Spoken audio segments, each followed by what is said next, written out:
إن الحمد لله نحمده ونستعينه ونؤمن به ونتوكل عليه ونعوذ بالله من شرور أنفسنا ومن سيئات أعمالنا من يهده الله فلا مضل له ومن يضلل فلا هادي له وأشهد أن لا إله إلا الله وحده لا شريك له وأشهد أن محمدا عبده ورسوله يا أيها الذين آمنوا اتقوا الله حق تقاته ولا تموتن إلا وأنتم مسلمون يا أيها الناس اتقوا ربكم الذي خلقكم من نفس واحدة وخلق منها زوجها وبث منهما رجالا كثيرا ونساء واتقوا الله الذي تساءلون به والأرحام إن الله كان عليكم رقيبا يا أيها الذين آمنوا اتقوا الله وقولوا قولا سديدا يصلح لكم أعمالكم ويغفر لكم ذنوبكم ومن يطع الله ورسوله فقد فاز فوزا عظيما أما بعد فإن أصدق الحديث كتاب الله وخير الهدي هدي محمد صلى الله عليه وسلم وشر الأمور محدثاتها وكل محدثة بدعة وكل بدعة ضلالة وكل ضلالة في النار. أعوذ بالله من الشيطان الرجيم. ولا يحسبن الذين يبخلون بما آتاهم الله من فضله هو خيرا لهم بل هو شر لهم سيطوقون ما بخلوا به يوم القيامة ولله ميراث السماوات والأرض والله بما تعملون خبير. സത്യവിശ്വാസികളിൽ ശുദ്ധീകരണം നടന്നുകൊണ്ടിരിക്കുന്ന മാസമാണ് പരിശുദ്ധ റമളാൻ.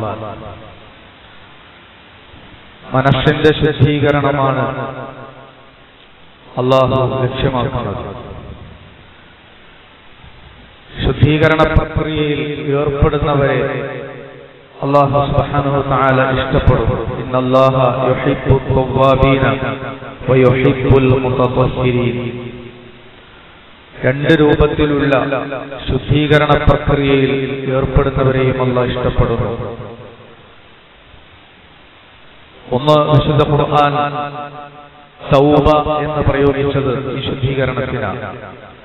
يا أيها الذين آمنوا توبوا إلى الله توبة نصوحا. അല്ലാഹുവിലേക്ക് നിങ്ങൾ നിഷ്കളങ്കമായ തൗബ ചെയ്തു മടങ്ങണം. എങ്കിൽ അസാ റബ്ബുക്കും അൻ യുകഫിറ അൻകും സയ്യിആതികും വയുദ്ഖിലകും ജന്നാത്തിൻ തജ്രി മിൻ തഹ്തിഹൽ അൻഹാർ.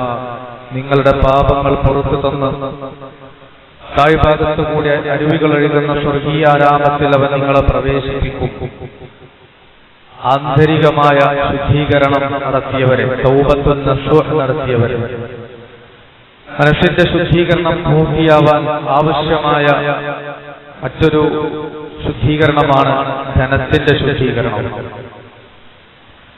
ഒരു സത്യവിശ്വാസിയെ സംബന്ധിച്ചിടത്തോളം ധനപരമായ ശുദ്ധീകരണം പരമപ്രധാനമാണ്. ആ ശുദ്ധീകരണത്തിനാണ് സക്കാത്ത് എന്ന് പറയുന്നത്. മുഅ്മിൻ, മുത്തഖി എന്നിവരുടെ ഗുണഗണങ്ങൾ വിശദീകരിച്ചപ്പോൾ അല്ലാഹു സുബ്ഹാനഹു വ തആല വിശുദ്ധ ഖുർആനിൽ പറഞ്ഞു, ഖദ് അഫ്ലഹൽ മുഅ്മിനൂൻ. മുഅ്മിനുകൾ വിജയിച്ചിരിക്കുന്നു, മുഅ്മിനുകൾ വിജയിച്ചു കഴിഞ്ഞിരിക്കുന്നു.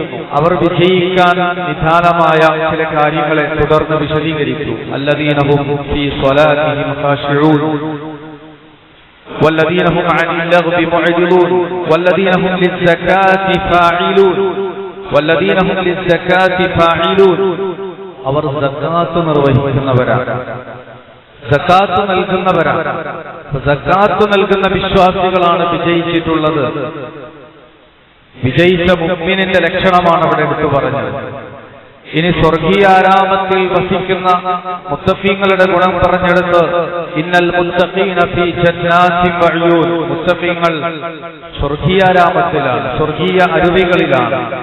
അവരുടെ ഗുണഗണങ്ങൾ വിശദീകരിച്ച കൂട്ടത്തിലും സൂറത്തുൽ ദാരിയാത്തിൽ അല്ലാഹു സുബ്ഹാനഹു തആല എടുത്തു പറഞ്ഞു, വഫീ അംവാലിഹിം ഹഖ്ഖുൽ ലിസ്സാഇലി വൽ മഹ്റൂം, ചോദിച്ചു വരുന്നവന് ഇവന്റെ ധനത്തിൽ അവകാശമുണ്ട്. ചോദിക്കാൻ അഭിമാനം തടസ്സമായി നിൽക്കുന്നവനും ഇവന്റെ ധനത്തിൽ അവകാശമുണ്ട്. നോക്കൂ നിങ്ങൾ, നമ്മളുടെ ലക്ഷ്യം നോമ്പനുഷ്ഠിക്കുന്നത്, നമസ്കരിക്കുന്നത്, ഇബാദത്തുകളിൽ ഏർപ്പെടുന്നത്, നാളെ സ്വർഗീയാരാമത്തിൽ വസിക്കാൻ നമുക്ക് കഴിയണം. അല്ലാഹു തൗഫീഖ് പ്രദാനം ചെയ്യുമാറാകട്ടെ. നരകമോചനം നമുക്ക് ലഭിക്കണം എന്നതാണ് നമ്മൾ ആഗ്രഹിക്കുന്നത്. ആ സ്വർഗം ലഭിച്ച ആളുകളുടെ ഗുണമാണ് വിശദീകരിക്കുന്നത്. എന്തിനേറെ, ഒരു ഇസ്ലാമിക് സൊസൈറ്റിയിൽ മെമ്പറായി അവനെ പരിഗണിക്കണമെങ്കിൽ പോലും അവൻ സകാത്ത് നൽകുന്നവനാകണമെന്നാണ് വിശുദ്ധ ഖുർആനിന്റെ പാഠം. സൂറത്തുൽ തൗബയിൽ അല്ലാഹു സുബ്ഹാനഹു തആല എടുത്തു പറഞ്ഞു, ഫഇൻതാബു, അവർ തൗബ ചെയ്തു മടങ്ങിയാൽ, വഅഖാമുസ് സ്വലാ, അവർ നമസ്കാരം കൃത്യമായി നിർവഹിച്ചാൽ, വആതൗസ് സക്കാ, അവർ സകാത്ത് നൽകി കഴിഞ്ഞാൽ, ഫഇഖ്വാനുകും ഫിദ്ദീൻ, അപ്പോഴാണ് ദീനിൽ അവർ നിങ്ങളുടെ സഹോദരങ്ങളായിട്ടുണ്ടാവുക എന്നത്.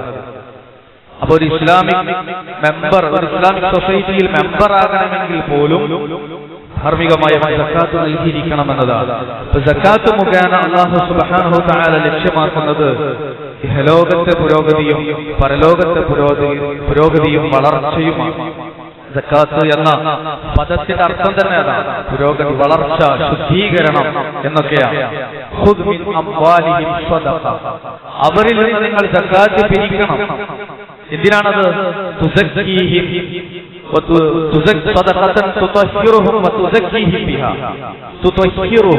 അവരെ ശുദ്ധീകരിക്കുന്നതിന് വേണ്ടി, ആ സക്കാത്ത് നൽകുന്ന ആളുകളെ ശുദ്ധീകരിക്കാൻ, അവരെ സംസ്കരിക്കുന്നതിന് വേണ്ടി എന്നാണ് വിശുദ്ധ ഖുർആൻ നമ്മളെ പഠിപ്പിക്കുന്നത്. ഈ ശുദ്ധീകരണം നമ്മുടെ ധനത്തിന് ലഭിക്കുന്നുണ്ടോ എന്നതാണ് നമ്മൾ ആലോചിക്കേണ്ടത്. അല്ലാഹു സുബ്ഹാനഹു തആല നമ്മളിൽ പലരെയും സമ്പത്തേൽപ്പിച്ചു. നമുക്കൊക്കെ സമ്പത്തുണ്ട്, നമ്മുടേതായ സമ്പത്തുമുണ്ട്. ആ സമ്പത്ത് ലഭിച്ച ആളുകളുണ്ട്, കൂടുതൽ ലഭിച്ചവരുണ്ട്, മിതമായ രൂപത്തിൽ ലഭിച്ചവരുണ്ട്, കുറഞ്ഞു ലഭിച്ചവരുണ്ട്, പല രൂപത്തിലാണ്. അല്ലാഹു സുബ്ഹാനഹു തആല ഒരാൾക്ക് സമ്പത്ത് നൽകിയിട്ടുണ്ടെങ്കിൽ ആ സമ്പത്ത് അവന് നൽകിയത് അവനെ ആദരിച്ചതിന്റെ അടയാളമല്ല, അത് പരീക്ഷണമാണ്.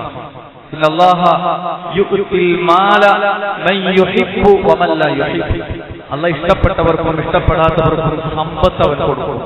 പക്ഷേ ലാ യുഅ്തിൽ ഈമാൻ ഇല്ലാ മൻ യുഹിബ്ബു, മറ്റൊരു റിപ്പോർട്ടിൽ ലാ യുഅ്തി ദീൻ ഇല്ലാ മൻ യുഹിബ്ബു, ദീൻ അല്ലാഹ് കൊടുക്കുക ഇഷ്ടപ്പെട്ടവർക്ക് മാത്രമാണ്. ഈമാൻ അല്ലാഹു സുബ്ഹാനഹു വ തആല കൊടുക്കുക ഇഷ്ടപ്പെട്ടവർക്ക് മാത്രമാണ്. സമ്പത്ത് താൽക്കാലികമായി നമ്മുടെ കയ്യിൽ മരണം വരെ നമ്മളെ അല്ലാഹു സുബ്ഹാനഹു വ തആല ഏൽപ്പിച്ചു. നമ്മൾ പറയും, ഇന്ന പ്രദേശത്തുള്ള ഇന്ന ഷോപ്പ്, ഇന്ന ബിൽഡിംഗ് അത് എന്റേതാ, ഇത്ര സെന്റ്, ഇത്ര ഏക്കർ അത് ഇന്റേതാ, ഇന്ന വീട് എന്റേതാ, ഇന്ന വാഹനം എന്റേതാ. എത്ര കാലം പറയും? മരണം വരെ പറയും. മരിച്ചു കഴിഞ്ഞാൽ ആ സമ്പത്തൊക്കെ ഇവിടെയുണ്ട്, അവൻ മാത്രമാണ് പോവുക. അവൻ എന്റേതാണ് എന്ന് അവകാശപ്പെട്ട ഒന്നുമായിട്ട് അവൻ പോകുന്നില്ല. പിന്നെ അവന്റെ മക്കൾ വരും, അതൊക്കെ എന്റേതാണ്. അവൻ വിറ്റതോ അതല്ലെങ്കിൽ അനന്തരമായി അവന്റെ മക്കൾക്ക് ലഭിച്ചതോ അനന്തരാവകാശികൾക്ക് ലഭിച്ച ആ അവകാശികൾ വന്നിട്ട് പറയും അതെന്റേതാണ്. അവരും മരണം വരെ പറയും. അത് കഴിഞ്ഞാൽ അവരും വിട്ടേച്ചു പോകും. അതുകൊണ്ടാണ് അല്ലാഹു പറഞ്ഞത്, സമ്പത്തിന്റെ യഥാർത്ഥ ഉടമ അള്ളയാണ്.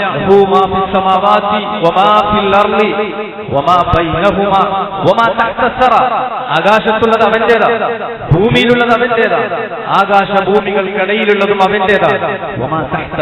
മണ്ണിന് താഴെയുള്ളതും റബ്ബിന്റേതാ.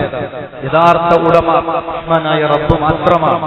അല്ലാഹു നമ്മളോട് ചോദിച്ചു, അലം തഅലം, നിങ്ങൾ അറിയുന്നില്ലേ, അന്നല്ലാഹ ലഹു മുൽക്കുസ് സമാവാതി വൽ അർദ്, ആകാശങ്ങളുടെ ഉടമസ്ഥത, ഭൂമിയുടെ ഉടമസ്ഥത അതുപോലെ അല്ലാഹുവിന്റേതാണ് എന്ന് നിങ്ങൾ മനസ്സിലാക്കുന്നില്ലേ എന്ന് അല്ലാഹു സുബ്ഹാനഹു വ തആല ചോദിക്കുന്നത് നമ്മൾ കാണാൻ കഴിയും. ഇവിടെ നമ്മൾ മനസ്സിലാക്കേണ്ടത്, താൽക്കാലികമായി മരണം വരെ നമുക്ക് ജീവിക്കുന്നതിന് വേണ്ടി അല്ലാഹു സുബ്ഹാനഹു വ തആല നമ്മുടെ കയ്യിൽ ഏൽപ്പിച്ച ഈ സമ്പത്ത് അതെങ്ങനെ സമ്പാദിക്കണം, അതെങ്ങനെ ചെലവഴിക്കണം, അതിൽ ആർക്കൊക്കെ അവകാശങ്ങളുണ്ട്, കൃത്യമായി ദീൻ നമ്മളെ പഠിപ്പിച്ചിട്ടുണ്ട്. നമ്മുടെ ആ ധനത്തെ സക്കാത്ത് നൽകിക്കൊണ്ട്, സ്വതക്ക നൽകിക്കൊണ്ട് നമ്മൾ അതിനെ ശുദ്ധീകരിച്ചുകൊണ്ടേയിരിക്കണം. നോക്കൂ നിങ്ങൾ, പരിശുദ്ധ ഖുർആനിൽ അല്ലാഹു സുബ്ഹാനഹു വ തആല ഉപയോഗിച്ച പദപ്രയോഗങ്ങൾ നിങ്ങളുടെ സമ്പത്ത്, നിങ്ങളുടെ ധനം എവിടെയും പറഞ്ഞിട്ടില്ല. മറിച്ച് വമിമ്മാ റസഖ്നാഹും യുൻഫിഖൂൻ, നാം അവർക്ക് നൽകിയതിൽ നിന്ന് അവർ ചെലവഴിക്കും. അൻഫിഖൂ മിമ്മാ റസഖ്നാകും, നിങ്ങൾക്ക് ഞാൻ നൽകിയതിൽ നിന്ന് നിങ്ങൾ ചെലവഴിക്കൂ. അല്ലാഹ് നമുക്ക് നൽകിയതിൽ നിന്ന് ചെലവഴിക്കാനാണ് പറഞ്ഞത്. അല്ലാഹു സുബ്ഹാനഹു വ തആല താൽക്കാലികമായി നമ്മുടെ കയ്യിൽ അത് ഏൽപ്പിച്ചുവെന്ന് മാത്രം. നമ്മെ ഏൽപ്പിച്ച ഈ ധനം അല്ലാഹ് നിർദ്ദേശിക്കും പോലെ വിനിയോഗിക്കാൻ സാധിക്കണം. അതാണ് സക്കാത്ത്. ഇമാം നവവി റഹ്മത്തുള്ളാഹി അലൈഹി അദ്ദേഹത്തിന്റെ ശറഹുൽ മുഹദ്ദബിൽ എന്താണ് സക്കാത്ത് എന്ന് വിശദീകരിച്ചു. അത് ഇസ്മുൽ ലി അഖ്ദി ശൈഇൻ മഖ്സൂസിൻ മിൻ മാലിൻ മഖ്സൂസിൻ അലാ ഔസാഫിൻ മഖ്സൂസത്തിൻ ലി ത്വായിഫത്തിൻ മഖ്സൂസ. സക്കാത്ത് എന്ന് പറഞ്ഞാൽ അത് പ്രത്യേകമായ ഒരു വസ്തുവാണ്. പ്രത്യേകമായ സമ്പത്തിൽ നിന്ന് ചില പ്രത്യേകമായ വിശേഷണത്തോടുകൂടി ചില പ്രത്യേകമായ വിഭാഗത്തിന് മാത്രം അവകാശപ്പെട്ട സമ്പത്താണ്, വസ്തുവാണ് എന്ന് അദ്ദേഹം വിശദീകരിച്ചത് കാണാൻ കഴിയും. വിശുദ്ധ ഖുർആനിൽ 27 സ്ഥലങ്ങളിൽ അഖീമുസ് സ്വലാ വആതു സക്കാ, നമസ്കാരം നിങ്ങൾ നിലനിർത്തി സക്കാത്ത് നിങ്ങൾ കൊടുക്കുകയെന്ന് നമസ്കാരത്തോട് ചേർത്ത് പറഞ്ഞത് നമുക്ക് കാണാൻ കഴിയും. വ്യത്യസ്ത ശൈലിയിൽ അള്ളാഹുവിന് ഏറ്റവും അധികം വെറുപ്പുള്ള വിഭാഗമാണ് അള്ളാഹുവിനെ പങ്കു ചേർക്കുന്ന ആളുകൾ. അള്ളാഹു സുബ്ഹാനഹു വ തആലയുടെ വായു ശ്വസിച്ച്, അവന്റെ വെള്ളം കുടിച്ച്, അവന്റെ എല്ലാ സകലമായ അനുഗ്രഹങ്ങളും ആസ്വദിച്ച് അനുഭവിച്ച് ജീവിച്ചിട്ട് ആ റഹ്മാനായ റബ്ബിനോട് നന്ദി കേട് കാണിക്കുന്ന, ആ റബ്ബിൽ പങ്കു ചേർക്കുന്ന ആളുകൾ മുശ്രിക്കുകൾ. ഇന്നമൽ മുശ്രികൂന നജസുൻ എന്നാണ് വിശുദ്ധ ഖുർആൻ പ്രയോഗിച്ചത്. ആ മുശ്രിക്കുകളുടെ സ്വഭാവമായിട്ടാണ് വിശുദ്ധ ഖുർആൻ പരിചയപ്പെടുത്തിയത് സക്കാത്ത് നൽകാത്ത ആളുകൾ. വവൈലുൽ ലിൽ മുശ്രികീൻ, മുശ്രിക്കുകൾക്കാണ് നാശം. അല്ലദീന ലാ യുഅ്തൂന സക്കാ, അവർ സക്കാത്ത് കൊടുക്കാത്തവരാണ്. വഹും ബിൽ ആഖിറതി ഹും കാഫിറൂൻ, അവർ പരലോകത്തെ നിഷേധിക്കുന്നവരുമാണ് എന്ന് സൂറത്തുൽ ഫുസ്സിലത്തിൽ അല്ലാഹു സുബ്ഹാനഹു വ തആല വിശദീകരിക്കുന്നത് കാണാം. ഇവിടെ എന്തിനേറെ നമ്മുടെ പദപ്രയോഗങ്ങളിൽ വരെ നോമ്പും നമസ്കാരവും ഒക്കെയുള്ള ആളാണെന്നാ പറയാ. നിസ്കാരം സക്കാത്തുള്ള ആളാണെന്ന് പറയാറുണ്ട്. നമ്മുടെ ശൈലികളിൽ വരെ ആ രൂപത്തിൽ സക്കാത്തിനെ തഴയപ്പെടുന്നത് നമുക്ക് കാണാൻ കഴിയും. പലരുടെയും ധാരണ സക്കാത്തിനൊക്കെ കുറിച്ച് പറയുമ്പോൾ അതൊന്നും എനിക്ക് ബാധകല്ല, അതൊക്കെ വലിയ വലിയ വ്യവസായ പ്രമുഖർക്ക് പറഞ്ഞതാണ് സക്കാത്ത് എന്നതാണ്. അതല്ലെങ്കിൽ റമദാൻ 27 നമ്മുടെ വീട്ടുപടിയിലേക്ക് വരുന്ന ആളുകൾക്ക് നമ്മൾ കൊടുക്കുന്ന വല്ല ചില്ലറ പൈസ, അതല്ലെങ്കിൽ പള്ളിക്ക് ഞാൻ അത്ര കൊടുത്തിട്ടുണ്ട്, മദ്രസക്ക് ഞാൻ അത്ര കൊടുത്തിട്ടുണ്ട്, അതല്ലെങ്കിൽ ഇന്ന ബിൽഡിങ്ങിന് ഇന്ന സംവിധാനത്തിനൊക്കെ ഞാൻ ഇത്ര കൊടുത്തിട്ടുണ്ട്, എന്റെ സക്കാത്ത് അങ്ങനെയൊക്കെ അങ്ങ് വീടും എന്ന് മനസ്സമാധാനപ്പെടുന്ന ആളുകളെ നമുക്ക് കാണാൻ കഴിയും. യഥാർത്ഥത്തിൽ അതുകൊണ്ട് നമ്മുടെ സക്കാത്ത് വീടുമോ എന്ന് നമ്മൾ ആലോചിക്കുക. നമ്മളിൽ പലർക്കും സക്കാത്ത് നൽകാൻ ബാധ്യതപ്പെട്ടവരാണ്. എപ്പോഴാണ് നമുക്ക് സക്കാത്ത് നിർബന്ധമാകുന്നത്? നമ്മുടെ വരുമാനം, നമ്മുടെ ശമ്പളം, നമ്മുടെ ജോലിയിലൂടെ നമുക്ക് ലഭിക്കുന്ന ശമ്പളം, അതല്ലെങ്കിൽ വാടക ഇനത്തിൽ നമുക്ക് ലഭിക്കുന്നത്, കൃഷിയിലൂടെ ലഭിക്കുന്നത്, അത് ആ നിസാബ് എത്തുന്ന സമയത്ത്, വർഷം പൂർത്തിയാകുന്ന സമയത്ത് എത്രയാണോ മിച്ചമായിട്ട് ആ വർഷം വന്നിട്ടുള്ളത് നമ്മുടെ കയ്യിൽ, ആ മിച്ചമായ സമ്പത്ത് ഒരു വർഷം നമ്മുടെ കയ്യിൽ ഇരുന്നു കഴിഞ്ഞാൽ അതിന്റെ 2.5% നമ്മൾ സക്കാത്ത് നൽകിയിരിക്കണം. വളരെ കുറച്ചു മാത്രമേ നമ്മളോട് സക്കാത്ത് നൽകാൻ പറഞ്ഞിട്ടുള്ളൂ. നോക്കൂ നിങ്ങൾ, ആ നിലക്കത് കൃത്യമായി നിർവഹിച്ചാൽ, നോക്കൂ നിങ്ങൾ, റസൂൽ സല്ലല്ലാഹു അലൈഹി വസല്ലമയോട് വന്നിട്ടൊരാൾ പറയുകയാണ്, ഖുദാഅ ഗോത്രത്തിൽപ്പെട്ട ഒരാൾ വന്ന് പറയുകയാണ്, യാ റസൂലല്ലാഹ് ഷഹീദു അല്ലാ ഇലാഹ ഇല്ലല്ലാഹ് വ അന്നക റസൂലുള്ളാഹ്, അല്ലാഹുവിന്റെ റസൂലേ, ഞാൻ ഷഹാദത്ത് ഉച്ചരിച്ചിട്ടുണ്ട്, ഞാൻ ഷഹാദത്ത് അംഗീകരിച്ചിട്ടുണ്ട്, അതോടൊപ്പം തന്നെ വസല്ലൈതു സ്വലവാത്ത്, ഞാൻ 5 വക്ത് നമസ്കാരം ഞാൻ നിർവഹിക്കുന്നുണ്ട്, അതുപോലെ ഞാൻ റമദാനിൽ നോമ്പനുഷ്ഠിക്കുന്നുണ്ട്, വആതൈതു സക്കാത്ത്, ഞാൻ സക്കാത്തും കൊടുക്കുന്നുണ്ട്, ഇതൊക്കെ ഞാൻ ചെയ്യുന്നുണ്ട് എന്ന് പറഞ്ഞപ്പോൾ റസൂൽ സല്ലല്ലാഹു അലൈഹി വസല്ലം പറഞ്ഞു, മൻ മാത അലാ ഹാദാ കാന മിനസ് സിദ്ദീഖീന വശുഹദാ, അതേ രൂപത്തിൽ മരണപ്പെട്ടു കഴിഞ്ഞാൽ സിദ്ദീഖുകളുടെയും ശുഹദാക്കളുടെയും സ്ഥാനത്താണ് അവനുള്ളത് എന്നതാണ്. അതേസമയം ഇത് നൽകിയിട്ടില്ലെങ്കിൽ ലം യംനഉ സക്കാത്ത അംവാലിഹിം ഇല്ലാ മുനിഉ അൽ യഖ്തറ മിനസ് സമാ, മഴ വരെ ലഭിക്കാൻ സക്കാത്ത് നൽകാത്ത ആളുകൾ ഉണ്ടായി കഴിഞ്ഞാൽ മഴ വരെ തടയപ്പെടാൻ കാരണമാകുമെന്ന് റസൂൽ സല്ലല്ലാഹു അലൈഹി വസല്ലമ വഹീന്റെ അടിസ്ഥാനത്തിൽ കൃത്യമായി നമ്മളെ പഠിപ്പിച്ചിട്ടുണ്ട്. ഇപ്പൊ സക്കാത്തിന്റെ വിഷയം വരുന്ന സമയത്ത് പല ന്യായങ്ങളും പറഞ്ഞ് ഒഴിഞ്ഞു മാറും. അല്ലെങ്കിൽ പലപ്പോഴും അതിന്റെ നിസാബിനെ കുറിച്ച് അതല്ലെങ്കിൽ ആ വിഷയവുമായിട്ട് ബന്ധപ്പെട്ട സംശയങ്ങൾ പലപ്പോഴും തീരാറില്ല എന്നതാണ്. ഒരു വിശ്വാസം ഇങ്ങനെ പോക്കറ്റിൽ നിന്ന് അങ്ങോട്ട് ഇറങ്ങണ കേസാണല്ലോ, അതുകൊണ്ട് അതിന്റെ സംശയം പലപ്പോഴും തീരുകയില്ല. നമ്മൾ ആലോചിക്കേണ്ടത് വെറും 2.5% മിച്ചം വന്ന സമ്പത്തിന്റെ 2.5% മാത്രമാണ് നമ്മളോട് നൽകാൻ പറഞ്ഞത്. ആ 2.5 നമ്മൾ നൽകിയിട്ടില്ലെങ്കിൽ ബാക്കി നമ്മൾ കഴിക്കുന്നത്, നമ്മൾ ഉടുക്കുന്നത്, നമ്മൾ താമസിക്കുന്ന വീട്, നമ്മുടെ വാഹനം എല്ലാറ്റിലേക്കും ഹറാം കലർന്നു വരുന്നു എന്നതാണ് നമ്മൾ മനസ്സിലാക്കേണ്ടത്. ആ 2.5% ആണെങ്കിൽ എത്ര ശതമാനമാണോ ഉള്ളത് അത് നമ്മൾ നൽകിക്കഴിഞ്ഞാൽ നമ്മുടെ സമ്പത്ത് മുഴുവൻ ശുദ്ധീകരിക്കപ്പെടുകയാണ്. നോക്കൂ, നിങ്ങൾ വിശുദ്ധ ഖുർആനിൽ അല്ലാഹു സുബ്ഹാനഹു വ തആല പഠിപ്പിച്ച വചനം, വലാ യഹ്സബന്ന അല്ലദീന യബ്ഖലൂന ബിമാ ആതാഹുമുല്ലാഹു മിൻ ഫളിഹി ഹുവ ഖൈറൻ ലഹും ബൽ ഹുവ ശർറുൻ ലഹും സയുതവഖൂന മാ ബഖിലു ബിഹി യൗമൽ ഖിയാമ. പിശുക്കി വെക്കുന്ന ആളുകൾ അല്ലാഹു സുബ്ഹാനഹു വ തആല നൽകിയത് അവന്റെ നിന്ന് അല്ല നൽകിയത് കൊടുക്കാതെ പിശുക്കി വെക്കുന്ന ആളുകൾ അവർ വിചാരിക്കേണ്ടതില്ല അതവർക്ക് ഖൈറാണ് എന്ന്, ബൽ ഹുവ ശർറുൻ ലഹും, അതവർക്ക് ശർറാണ്. സയുതവഖൂന മാ ബഖിലു ബിഹി യൗമൽ ഖിയാമ, അവർ ശേഖരിച്ചു വെച്ച ആ സമ്പത്ത് അവരുടെ കഴുത്തിൽ ഖിയാമത്ത് നാളിൽ ചാർത്തപ്പെടുമെന്ന് വിശുദ്ധ ഖുർആനിന്റെ ആയത്തിലൂടെ അല്ലാഹു സുബ്ഹാനഹു വ തആല പഠിപ്പിക്കാം. അബൂ ഹുറൈറ റളിയല്ലാഹു അൻഹു ധരിക്കുന്ന ഹദീസിൽ നമുക്കത് കാണാം, മൻ ആതാഹു അല്ലാഹു മാല ഫലം യുഅദ്ദി സക്കാത്തഹു, അല്ലാഹു സുബ്ഹാനഹു വ തആല ഒരാൾക്ക് സമ്പത്ത് നൽകി, ആ സമ്പത്തിൽ സക്കാത്ത് അവൻ കൊടുത്തിട്ടില്ലെങ്കിൽ മുഫ്തില ലഹു മാലഹു യൗമൽ ഖിയാമ ശുജാഅൻ അഖറഅ ലഹു സബീബതാനി, ഉഗ്രവിഷമുള്ള സർപ്പമായി അവന്റെ കഴുത്തിൽ അവൻ ശേഖരിച്ചു വെച്ച സമ്പത്ത് അവനെ ചുറ്റിപ്പൊതിയും. എന്നിട്ട് യുസബ്ബഹു യൗമൽ ഖിയാമ സുമ്മ യഖൂൽ അന മാലുക അന കൻസുക, എന്നിട്ട് അവനോട് പറയുമെന്നാണ്, ഞാനാണ് നീ ശേഖരിച്ചു വെച്ച ധനം, നീ സൂക്ഷിച്ചു വെച്ച സമ്പത്ത് ഞാനാണ് എന്ന് പറഞ്ഞ് അവരെ കുത്തിക്കൊണ്ടിരിക്കും. എന്നിട്ടാണ് റസൂൽ സല്ലല്ലാഹു അലൈഹി വസല്ലം ഈ ആയത്ത് ഓതിയത്, വലാ യഹ്സബന്ന അല്ലദീന യബ്ഖലൂന ബിമാ ആതാഹുമുല്ലാഹു മിൻ ഫദ്ലിഹി ഹുവ ഖൈറൻ ലഹും ബൽ ഹുവ ശർറുൻ ലഹും എന്ന ആയത്ത് തുടർന്നാണ് റസൂൽ സല്ലല്ലാഹു അലൈഹി വസല്ലം ഓതിയത്. മാത്രവുമല്ല, ഇനി സ്വർണത്തിന്റെ സക്കാത്ത് എടുത്താലോ അതിൽ നിന്നും ഒഴിഞ്ഞു മാറുക ചെയ്യാം. അപ്പൊ മക്കൾക്ക് കൊടുത്തിട്ടുണ്ടാവും, എന്നിട്ട് ഇവിടുന്ന് പറയുന്നത് അത് ഓളം കെട്ടിച്ചയച്ചതില്ല, ഒരവരവ് കൊടുക്കും. അവര് പറയുന്നത് അത് ഓളം മുതലല്ല, സക്കാത്ത് കൊടുക്കുന്ന വിഷയം വരുമ്പോ അങ്ങനെയാണ്, അത് അങ്ങോട്ടും ഇങ്ങോട്ടും ഇട്ട് കട്ട ചെയ്യാം, എന്നിട്ട് ആരും കൊടുക്കൂല. വിശുദ്ധ ഖുർആൻ കർക്കശമായ രീതിയിൽ പറഞ്ഞതാണ്, വല്ലദീന യക്നിസൂന അദ്ദഹബ വൽ ഫിദ്ദ, സ്വർണവും വെള്ളിയും ശേഖരിച്ചു വെക്കുന്ന ആളുകൾ, വലാ യുൻഫിഖൂനഹാ ഫീ സബീലില്ലാഹ്, അല്ലാഹുവിന്റെ മാർഗ്ഗത്തിൽ അതിൽ നിന്ന് ചെലവഴിക്കാത്ത ആളുകൾ, ഫബശ്ശിറുഹും ബിഅദാബിൻ അലീം, വേദനയേറിയ ശിക്ഷ കുറിച്ച് അവർക്ക് സന്തോഷവാർത്ത അറിയിക്കുക.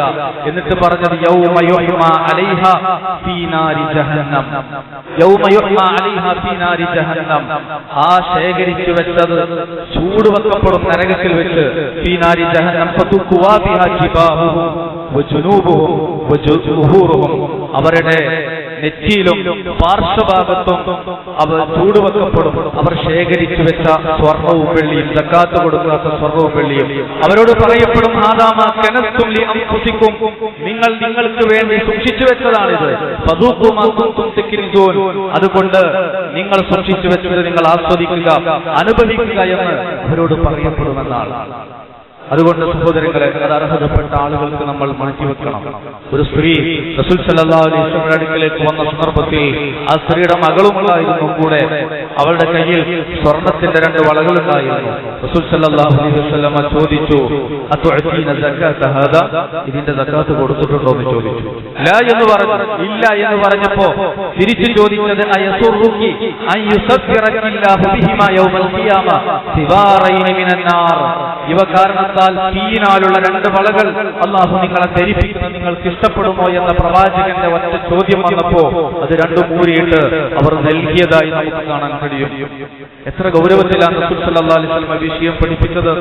മാ മിൻ സ്വാഹിബി ദഹബിൻ വലാ ഫില്ലത്തിൻ ലാ യുഅദ്ദി മിൻഹാ ഹഖ്ഖഹു ഇല്ലാ ഇദാ കാന യൗമുൽ ഖിയാമ സുഫിഹത് ലഹു സഫാഇഹു മിൻ നാരി ഫഉഹ്മിയ അലൈഹാ ഫീ നാരി ജഹന്നമ ഫയുഖ്വാ ബിഹാ ജംബുഹു വജബീനുഹു വലഹുഹു. അബൂ ഹുറൈറ റളിയല്ലാഹു അൻഹു ധരിക്കുന്ന ഹദീസിൽ റസൂൽ സല്ലല്ലാഹു അലൈഹി വസല്ലം പറയാണ്, സ്വർണ്ണമോ വെള്ളിയോ കൈവശമുള്ള ആളുകൾ അതിൽ ബാധ്യതയുള്ള സക്കാത്ത് നൽകാത്ത പക്ഷം ഖിയാമത്ത് നാളിൽ അവ തീ കൊണ്ടുള്ള ഫലകങ്ങളായി അവയെ രൂപപ്പെടുത്തുകയും അത് നരകത്തിൽ ചൂളക്ക് വെച്ചതിന് ശേഷം അവരുടെ നെറ്റിയിലും പാർശ്വഭാഗത്തും അവരുടെ പുറം ഭാഗങ്ങളിലുമെല്ലാം അതുകൊണ്ട് ചൂട് വെക്കപ്പെടുമെന്നാണ്. ഉമർ ഇബ്നു ഖത്താബ് റളിയല്ലാഹു അൻഹു അബൂ മൂസ അൽ-അശ്അരി റളിയല്ലാഹു അൻഹു എഴുതുകയാണ്,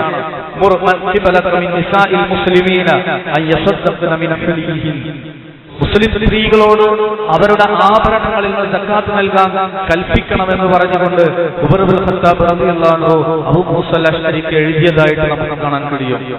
10 പവന്റെ മുകളിൽ സ്വർണമുണ്ടെങ്കിൽ അതിന് തീർച്ചയായിട്ടും സക്കാത്ത് നൽകണം. 11 പവനാണെങ്കിൽ അരപ്പവൻ നൽകിയാൽ പോരാ. 11 പവൻ. ആ 11 പവൻ ഇന്ന് മാർക്കറ്റിൽ നിന്ന് ആ 11 പവൻ കൊണ്ടുപോയി വിറ്റാൽ അല്ലെങ്കിൽ അത് വാങ്ങുമ്പോൾ എത്രയാണോ ഇന്നത്തെ വില അതിനനുസരിച്ചുള്ള സക്കാത്ത് അതിന്റെ 2.5% അത് നമ്മൾ നീക്കി വെക്കേണ്ടതുണ്ട്. ഇല്ലെങ്കിൽ ഇത്രയും ഭീകരമായ ശിക്ഷയാണ് ഈ വിഷയത്തിൽ പറഞ്ഞിട്ടുള്ളത് എന്ന് നമ്മൾ ആലോചിക്കുക. അല്ലാഹു സുബ്ഹാനഹു വ തആല കാത്ത് രക്ഷിക്കുമാറാകട്ടെ. സഹോദരങ്ങളെ, നമ്മുടെ സമ്പത്ത് സ്വർണമാണെങ്കിലും വെള്ളിയാണെങ്കിലും കച്ചവടത്തിന്റെ സക്കാത്താണെങ്കിലും കൃഷിയുടെ സക്കാത്താണെങ്കിലും ശമ്പളത്തിന്റെ സക്കാത്താണെങ്കിലും അത് അർഹതപ്പെട്ട ആളുകൾക്ക് നമ്മൾ നൽകേണ്ടതുണ്ട്. അത് അവരുടെ അവകാശമാണ്. അത് നൽകുന്നവന്റെ ഔദാര്യമല്ല, അത് പാവപ്പെട്ടവന്റെ അവകാശമായിട്ടാണ് വിശുദ്ധ ഖുർആൻ പഠിപ്പിച്ചിട്ടുള്ളത്. സൂറത്തു തൗബയിലെ 60-ാമത്തെ ആയത്തിൽ 8 വിഭാഗം ആളുകളെ വിശുദ്ധ ഖുർആൻ പരിചയപ്പെടുത്തിയിട്ടുണ്ട്. ഇന്നമസ് സദഖാതു ലിൽ ഫുഖറാഇ വൽ മസാകീൻ വൽ ആമിലീന അലൈഹാ വൽ മുഅല്ലഫത്തി ഖുലൂബുഹും വഫി റിഖാബ് വൽ ഗാരിമീൻ വഫി സബീലില്ലാഹി വബിസ് സബീൽ ഫരീളത്തുൻ മിനല്ലാഹ്. ഇന്നമസ് സദഖാതു ലിൽ ഫുഖറാ, ദരിദ്രരായ ആളുകൾ, മിസ്കീന്മാരായ ആളുകൾ, അതുപോലെ തന്നെ സക്കാത്തിന്റെ കാര്യത്തിൽ സക്കാത്തിന്റെ ഉദ്യോഗസ്ഥന്മാർ, മനസ്സ് ഇണക്കപ്പെട്ട ഇസ്ലാമിനോട് മനസ്സിണക്കപ്പെട്ട അമുസ്ലിങ്ങൾ, അതുപോലെ തന്നെ അടിമമോചനത്തിന് വേണ്ടി കടം കൊണ്ട് തളർന്നുപോയ ആളുകൾ, അള്ളാഹുവിന്റെ മാർഗത്തിൽ എന്ന് പറഞ്ഞ യുദ്ധം പോലെയുള്ള കാര്യങ്ങളിൽ ചെലവഴിക്കുന്നതിന് വേണ്ടി അല്ലെങ്കിൽ ഈ 8 വിഭാഗം വിശുദ്ധ ഖുർആൻ സൂറത്തുൽ തൗബയിലെ 60-ാമത്തെ ആയത്തിൽ പറഞ്ഞ 8 വിഭാഗം, അതിനപ്പുറത്തേക്ക് സമ്പത്ത് കൊടുത്ത് ധനം കൊടുത്ത് എന്ത് സക്കാത്ത് വീടിയിട്ടുണ്ട് എന്ന് വിചാരിച്ച് നമ്മൾ ഒരിക്കലും നിൽക്കാൻ പാടില്ല. ചിലരാകട്ടെ വഫീ സബീലില്ലാഹി എന്നതെടുത്ത് ഞങ്ങൾക്ക് അല്ലാഹുവിന്റെ വജ്ഹ് ഉദ്ദേശിച്ചിട്ടാണല്ലോ കൊടുക്കുന്നത്, ഫീ സബീലില്ലാഹി ഉണ്ടല്ലോ എന്ന് കരുതി ഈ 8 വിഭാഗം വിശുദ്ധ ഖുർആൻ പരിചയപ്പെടുത്തുന്നതിനപ്പുറത്തേക്ക് സമ്പത്ത് നൽകി അവകാശപ്പെട്ടവർക്ക് കൊടുക്കാതിരിക്കുന്നതിനും അത് ന്യായമല്ല. അതുകൊണ്ട് നമ്മുടെ സമ്പത്ത് അത് തീർച്ചയായിട്ടും നിർബന്ധമായ സക്കാത്ത് അത് എത്രയാണോ കണക്ക് കൂട്ടിയിട്ട് നമ്മൾ ഈ അർഹതപ്പെട്ട ആളുകൾക്ക് നമ്മൾ നൽകേണ്ടതുണ്ട്. റമദാൻ സക്കാത്തുമായിട്ട് എന്തെങ്കിലും ബന്ധമുണ്ടോ? ഒരു ബന്ധവുമില്ല. എപ്പോഴാണോ വർഷം പൂർത്തിയാകുന്നത് അപ്പോഴാണ് നമ്മൾ നൽകേണ്ടത്. അധികം ആളുകളും റമദാനാണ് അതിന്റെ കണക്ക്, ഹിജ്റ മാസങ്ങളാണ്, ഹിജ്റ വർഷമാണ് നമ്മൾ അതിന്റെ കണക്ക് കൂട്ടേണ്ടത്. അപ്പൊ എന്നാണോ ഒരു വർഷം പൂർത്തിയാകുന്നത് ആ വർഷം പൂർത്തിയാകുന്നത് പലപ്പോഴും റമദാനിൽ ഭൂരിപക്ഷം ആളുകൾ കണക്കാക്കുന്നു എന്നുള്ളത് കൊണ്ടാണ് ഈ ഒരു സമയത്ത് ഈ ഒരു വിഷയം ചർച്ചയ്ക്ക് കൊണ്ടുവന്നത്. ഏതായാലും നമ്മുടെ സമ്പത്ത് നമ്മൾ ശുദ്ധീകരിക്കണം. നമ്മുടെ മറ്റെല്ലാ കർമ്മങ്ങളും ശുദ്ധീകരിക്കപ്പെട്ടു നാളെ പരലോകത്തെത്തുന്ന സമയത്തിൽ സമ്പത്തിന്റെ വിഷയത്തിൽ അത് അർഹതപ്പെട്ട ആളുകൾക്ക് നൽകപ്പെടാത്ത ഒരവസ്ഥ സമ്പത്തിന്റെ വിഷയത്തിൽ വരുമ്പോൾ നമ്മുടെ സ്വർഗപ്രവേശനത്തിന് അതൊരിക്കലും തടസ്സമായിക്കൂടാ എന്ന് മനസ്സിലാക്കിക്കൊണ്ട് അള്ളാഹുവിന്റെ വജ്ഹ് ഉദ്ദേശിച്ചുകൊണ്ട് അത് അർഹതപ്പെട്ട ആളുകളിലേക്ക് എത്തിക്കാൻ നമ്മൾ ശ്രമിക്കുക. റഹ്മാനായ റബ്ബ് വന്നുപോയിട്ടുള്ള വീഴ്ചകൾ പുറത്തു തന്ന് മാപ്പാക്കി പെരുമാറാകട്ടെ. അഖൂലു ഖൗലി ഹാദാ അസ്തഗ്ഫിറുല്ലാഹ ലീ വലക്കും വലിസാഇരിൽ മുസ്ലിമീന മിൻ കുല്ലി ദംബ് ഫസ്തഗ്ഫിറുഹു ഇന്നഹു ഹുവൽ ഗഫൂറുർ റഹീം.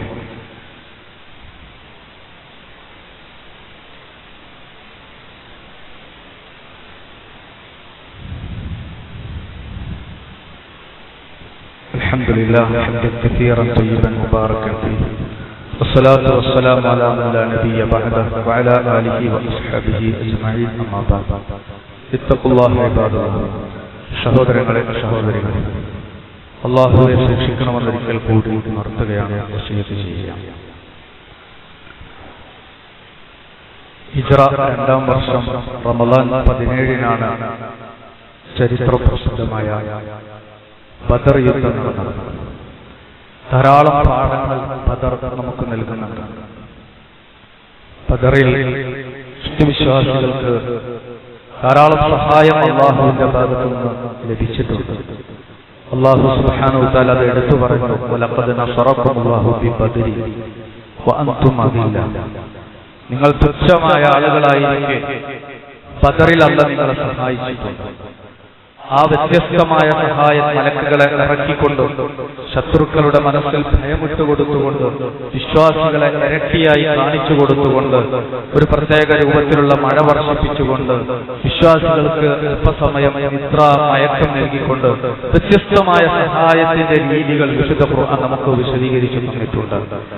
ആൾബലം കൊണ്ടും ആയുധബലം ആൾബലവും ഇല്ലാതിരുന്നിട്ടും അതെല്ലാമുള്ള മറുസംഘത്തെ പരാജയപ്പെടുത്താൻ വിശ്വാസികൾക്ക് സാധിച്ചത് ആ അവിശ്വാസികളുടെ പക്കലില്ലാത്ത ഒരു ബലം, അതേതായിരുന്നു ആദർശബലം. അത് വിശ്വാസികളുടെ കയ്യിലുണ്ട്. അള്ളാഹുവിന്റെ സഹായത്തിന് അർഹരാകുന്ന വിധത്തിൽ അവരുടെ വിശ്വാസവും പ്രവർത്തനവും നന്നായി എന്നതാണ് നമ്മൾ ആലോചിക്കേണ്ടത്. റബ്ബിന്റെ സഹായം ലഭിക്കാനുള്ള യോഗ്യത നമ്മൾ നേടിയിട്ടുണ്ടോ എന്നതാണ്. ഏത് പ്രതിസന്ധി ഘട്ടം വന്നാലും അല്ലാഹുവിന്റെ സഹായം അല്ലാഹു നമുക്ക് ഓഫർ ചെയ്തിട്ടുണ്ട്. ആ സഹായം ഇന്നാ ലനൻസുറു റുസുലനാ വല്ലദീന ആമനൂ ഫിൽ ഹയാത്തി ദുനിയ വയൗമ യഖൂമുൽ അശ്ഹാദ്. തീർച്ചയായിട്ടും നാം നമ്മുടെ ദൂതന്മാരെ സഹായിക്കും എന്ന് പറഞ്ഞ് അവിടെ നിർത്തിയിട്ടില്ല. ഇന്നാ ലനൻസുറു റുസുലനാ വല്ലദീന ആമനൂ ഫിൽ ഹയാത്തി ദുനിയ. വിശ്വാസികളെയും ഐഹിക ജീവിതത്തിൽ നാം സഹായിക്കുക തന്നെ ചെയ്യും. വയൗമ യഖൂമുൽ അശ്ഹാദ്, പരലോകത്തും സഹായിക്കും. അപ്പോൾ വിശ്വാസികളെ അല്ലാഹു സഹായിക്കുക തന്നെ ചെയ്യും. പക്ഷേ വിശ്വാസികളായി നമ്മൾ അതിനുള്ള അർഹത നേടേണ്ടതുണ്ട്. വിശുദ്ധ ഖുർആനിൽ ഇൻ തൻസുറുല്ലാഹ യൻസുറുക്കും വയുസബ്ബിത് അഖ്ദാമക്കും, നിങ്ങൾ അല്ലാഹുവിനെ സഹായിച്ചാൽ അല്ലാഹു നിങ്ങളെ സഹായിക്കും, നിങ്ങളുടെ പാദങ്ങളെ അല്ലാഹു ഉറപ്പിച്ചു നിർത്തുമെന്ന് വിശുദ്ധ ഖുർആനിൽ അല്ലാഹു പറഞ്ഞിട്ടുണ്ട്. അതുകൊണ്ട് നമ്മൾ ആലോചിക്കേണ്ടത് ആ ബദറിൽ പങ്കെടുത്തവർക്ക് ലഭിച്ച സഹായം പോലെയുള്ള സഹായം ലഭ്യമാകാനുള്ള അർഹത യോഗ്യത നമ്മൾ നേടുക എന്നതാണ്. പരിശുദ്ധ റമദാനിന്റെ പകുതിയും നമ്മളിൽ നിന്ന് പിന്നിട്ടു. കഴിഞ്ഞ ദിനങ്ങളെക്കുറിച്ച് നമ്മൾ വിലയിരുത്തുക. ഇനി നമ്മൾ പോകുന്നത് പ്രധാനപ്പെട്ട ദിനങ്ങളിലേക്കാണ്. ഏറ്റവും പ്രധാനപ്പെട്ട ദിനങ്ങൾ വരുമ്പോൾ എല്ലാ വർഷവും പൊതുവെ നമ്മൾ കാണാറുള്ളത് പള്ളികൾ കാലിയാകുന്ന അവസ്ഥ. റമദാൻ തുടങ്ങുമ്പോഴുള്ള ആവേശം അവസാനത്തിലേക്ക് ഏറ്റവും പ്രധാനപ്പെട്ട ദിനരാത്രങ്ങളിലേക്ക് എത്തുമ്പോൾ ഉണ്ടാവില്ല. അപ്പോഴേക്ക് അങ്ങാടിയിലേക്ക് ഇറങ്ങി പള്ളികൾ കാലിയാകുന്ന ദുരവസ്ഥ പലപ്പോഴും നമുക്ക് കാണാൻ കഴിയും. അതിൽ പെട്ടുപോകാതിരിക്കാൻ നമ്മൾ ശ്രദ്ധിക്കുക. ഏറ്റവും പ്രധാനപ്പെട്ട ദിനങ്ങളിലേക്ക് എത്തുമ്പോൾ കഴിഞ്ഞ ദിനരാത്രങ്ങളെ എത്രമാത്രം ഫലപ്രദമാക്കാൻ നമുക്ക് കഴിഞ്ഞിട്ടുണ്ട് എന്നുള്ള ഒരു വിലയിരുത്തൽ നമ്മൾ നടത്തുകയും വിശുദ്ധ ഖുർആനിന്റെ പാരായണവും രാത്രി നമസ്കാരവും പ്രാർത്ഥനകളും ഇസ്തിഗ്ഫാറും ദാനധർമ്മങ്ങളും നിർവഹിച്ചുകൊണ്ട് വരും ദിനങ്ങളെ ധന്യമാക്കാൻ നമ്മൾ ശ്രമിക്കുക. യുദ്ധഭീഷണി ലോകത്ത് നടന്നുകൊണ്ടിരിക്കുന്നുണ്ട്. യുദ്ധം കൊണ്ട് ആര് തമ്മിൽ യുദ്ധം ചെയ്താലും യുദ്ധം കൊണ്ട് പ്രയാസപ്പെടുന്ന കൊച്ചുകുട്ടികൾ, അതുപോലെ തന്നെ സ്ത്രീകൾ, ദുർബലരായ ആളുകൾ എല്ലായിടത്തും പ്രയാസപ്പെടുന്ന നമുക്ക് കാണാൻ കഴിയും. സമാധാനത്തിന് വേണ്ടി നമ്മൾ പ്രാർത്ഥിക്കുക. അല്ലാഹു സുബ്ഹാനഹു വ തആല അക്രമികളെ കാണുന്നില്ല എന്നത് ഏത് അക്രമത്തിൽ ഏർപ്പെടുന്നവർ വിചാരിക്കരുത്. വിശുദ്ധ ഖുർആനിന്റെ കൽപ്പനയാണ്, വലാ തഹ്സബന്നല്ലാഹ ഗാഫിലൻ അമ്മാ യഅമലു ളാലിമൂൻ. അക്രമികളുടെ ചെയ്തിയെക്കുറിച്ച് അല്ലാഹു അശ്രദ്ധനാണെന്ന് വിചാരിക്കരുത്. ഇന്നമാ യുഅഖിറുഹും ലിയൗമിൻ തശ്ഖസു ഫീഹിൽ അബ്സാർ. കണ്ണുകൾ തള്ളിപ്പോകുന്ന ഒരു ദിനത്തിലേക്ക് അവരെ ബന്ധിപ്പിക്കുക മാത്രമാണ് ചെയ്യുന്നത്. അതുകൊണ്ട് തന്നെ അത്തരം ആളുകൾ, വിശ്വാസികളായ ആളുകൾക്ക് വേണ്ടി നമ്മൾ നിരന്തരമായി പ്രാർത്ഥിക്കുക. യുദ്ധത്തിന്റെ കെടുതി അനുഭവിക്കുന്ന ആളുകൾ, അവർക്ക് വേണ്ടി നമ്മൾ പ്രാർത്ഥിക്കുക. യഥാർത്ഥ അഖീദ എന്താണ് എന്ന് കൃത്യമായി സമൂഹത്തെ പഠിപ്പിക്കുവാൻ അല്ലാഹുവിന്റെ സഹായം അത് അർഹിക്കുന്ന രൂപത്തിലുള്ള ശുദ്ധീകരണം വിശ്വാസരംഗത്തും കർമ്മരംഗത്തും സാമ്പത്തിക മേഖലയിലും ആ ശുദ്ധീകരണം കൈവരിക്കാൻ നമ്മൾ ശ്രമിക്കുകയും ആ വിഷയം മറ്റുള്ളവരെ ബോധ്യപ്പെടുത്തുകയും ചെയ്യുക. അല്ലാഹു സുബ്ഹാനഹു വ തആല നമ്മളിൽ നിന്ന് സ്വീകരിക്കുമാറാകട്ടെ.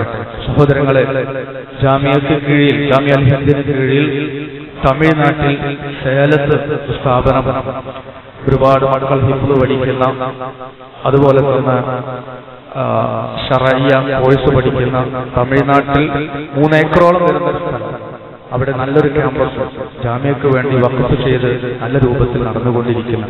തമിഴ്നാടായതുകൊണ്ട് പലപ്പോഴും അവിടേക്കുള്ള വരുമാന മാർഗവും നമ്മൾ റമദാനിൽ നിന്ന് നമ്മൾ പിരിച്ചെടുക്കുന്ന കാശാണ്. അതുകൊണ്ട് കഴിയുന്ന ആളുകൾ അതിനുവേണ്ടി സഹായിക്കണം, സഹകരിക്കണം എന്ന് അറിയിക്കാം. നമ്മൾ നൽകുന്ന ഏതൊരു സംഖ്യയും വിശുദ്ധ ഖുർആനിൽ അല്ലാഹു പഠിപ്പിച്ച മസലുല്ലദീന യുൻഫിഖൂന അംവാലഹും ഫീ സബീലില്ലാഹ് കമസലി ഹബ്ബത്തിൻ അംബതത് സബഅ സനാബില ഫീ കുല്ലി സുബുലത്തിൻ മിഅതു ഹബ്ബ. അല്ലാഹുവിന്റെ മാർഗ്ഗത്തിൽ ചെലവഴിക്കുന്നവരുടെ ഉപമ കമസലി ഹബ്ബ. നമ്മൾ സക്കാത്തിനെ കുറിച്ച് പറയുമ്പോൾ നമ്മൾ ശ്രദ്ധിക്കേണ്ടത് കമസലി ഹബ്ബത്തിൻ, ഒരു ധാന്യമണി പോലെ. ഇതാണ് ആ ധാന്യമണിന്റെ പ്രത്യേകത. 57 സനാബിൽ 7 കതിരുകൾ ആ ധാന്യമണിയിൽ നിന്ന് മുളച്ചു പോകുകയും കുല്ലി സുബുലത്തിൻ മിഅതു ഹബ്ബ, ഓരോ കതിരിലും ഒരു ധാന്യമണിയിൽ 7 കതിരുകൾ വരികയും ഓരോ കതിരിലും 100 വീതം ധാന്യങ്ങൾ ഉണ്ടാവുകയും ചെയ്താൽ ഒന്നിൽ നിന്ന് 700 ഉണ്ടായതുപോലെ അല്ലാഹുവിന്റെ മാർഗത്തിൽ ഒന്ന് നമ്മൾ കൊടുക്കുമ്പോൾ 700 ഇരട്ടിയായി അല്ലാഹു സുബ്ഹാനഹു വ തആല അത് വർദ്ധിപ്പിച്ചു നൽകുന്നതിന്റെ ഉപമ പഠിപ്പിച്ചത് അല്ലാഹുവിന്റെ മാർഗത്തിൽ ചെലവഴിക്കുന്നതിനെ കുറിച്ചാണ്. അതുകൊണ്ട് ഈ ഒരു റമദാൻ അതിനു വേണ്ടി നമ്മൾ പരമാവധി ഉപയോഗപ്പെടുത്തുക. നമ്മൾ തുച്ഛമായത് കൊടുത്താലും അല്ലാഹു സുബ്ഹാനഹു വ തആല അത് ഇരട്ടിയായി നൽകും. അതുകൊണ്ട് കഴിവിന്റെ പരമാവധി ആ രംഗത്ത് നമ്മളെ കൊണ്ട് എത്രയാണോ സഹകരിക്കാൻ കഴിയുന്നതെങ്കിൽ അതിനുള്ള സഹായ സഹകരണങ്ങൾ നമ്മൾ ചെയ്തു കൊടുക്കുക. ഇനി മേഖലയിൽ ഏതെല്ലാം രംഗത്താണോ ഈ നിലക്ക് സാമ്പത്തികമായി നമ്മൾ സഹകരിച്ചു കൊടുക്കേണ്ടത്, ആ രംഗത്തെല്ലാമുള്ള സഹകരണം നമ്മൾ ഉറപ്പാക്കുക.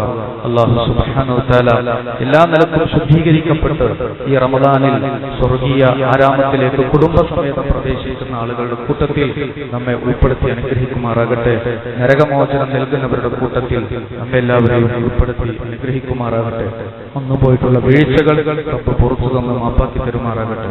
മരണപ്പെട്ടു പോയ മാതാപിതാക്കൾ, ബന്ധുമിത്രാദികൾ, സഹോദരങ്ങൾ എല്ലാവർക്കും അല്ലാഹു മഗ്ഫിറത്തും മർഹമത്തും നൽകി അവരെയും നമ്മെയും അവന്റെ ജന്നാത്തുൽ ഫിർദൗസിൽ ഒരുമിച്ച് കൂട്ടി അനുഗ്രഹിക്കുമാറാകട്ടെ. اللهم اغفر للمؤمنين والمؤمنات والمسلمين والمسلمات الأحياء منهم والأموات إنك مجيب الدعوات ويا قاضي الحاجات. اللهم أعز الإسلام والمسلمين وأذل الشرك والمشركين. اللهم أجرنا من النار، اللهم أجرنا من النار، اللهم أجرنا من النار. اللهم اشف مرضانا ومرضى المسلمين. ربنا آتنا في الدنيا حسنة وفي الآخرة حسنة وقنا عذاب النار.